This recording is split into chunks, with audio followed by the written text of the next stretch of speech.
A lot of people think prepping is about fear. Fear of what is going on around us. Wars, disasters, civil conflict, a fear of losing control.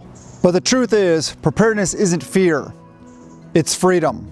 It's knowing that you are prepared for events that are actually likely to happen, such as a storm, power outage, job loss, or not getting paid, aka government shutdown.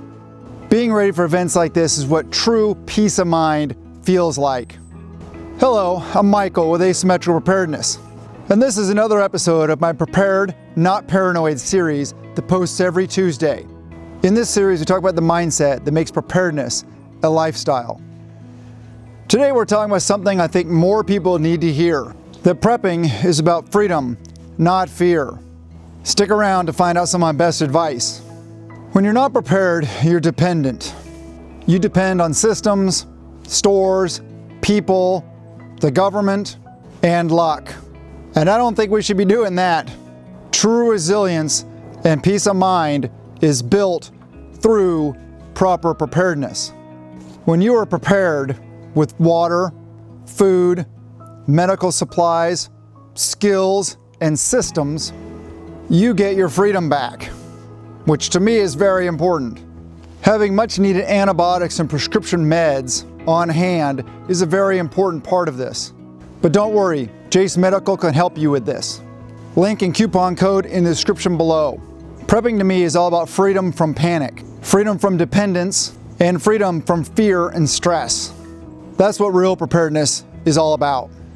But what about events going on around us? Well, I'm going to get into that. But first, when you know your basics, your stress level drops. You get better sleep. You make clearer decisions. This is all about staying calm, cool, and collected when the world around us is falling apart.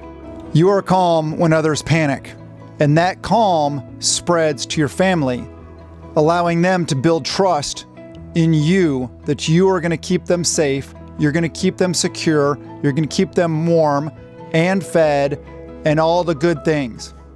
You can't control what's going on in the world around you, but you can control how well prepared you are for it. How to build freedom through preparedness. Start small. That's the key. One skill, one system, one plan at a time. Maybe it's water, then food. Maybe it's learning to cook off-grid. Every little step builds your confidence, independence, and peace of mind. It's not about doing everything today. It's about doing something today. Preparedness isn't a chore. It's a confidence-building habit. Taking one little step every day builds your confidence and your preparedness.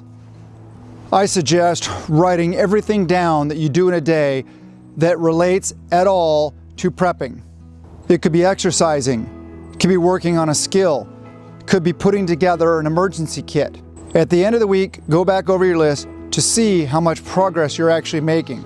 This will help you stay motivated and avoid burnout, which is a real problem in the preparedness community. We all face it at some point. It's the calm that comes from knowing that you're capable and ready for everything that you possibly can be ready for. So if you've ever wondered if you're going too far, doing too much, or not doing enough, remember this: preparedness isn't fear, it's freedom. So all we can do is the best we can do. If this video helped you see preparedness in a new light, then tap that like button, scroll over, hype the video, subscribe, share the video to all your friends. For more Prepared, Not Paranoid episodes every Tuesday. On Thursday, I'll show you another small actionable step that you can take towards true preparedness. I love you guys. Have a wonderful day, and blessings to you and yours.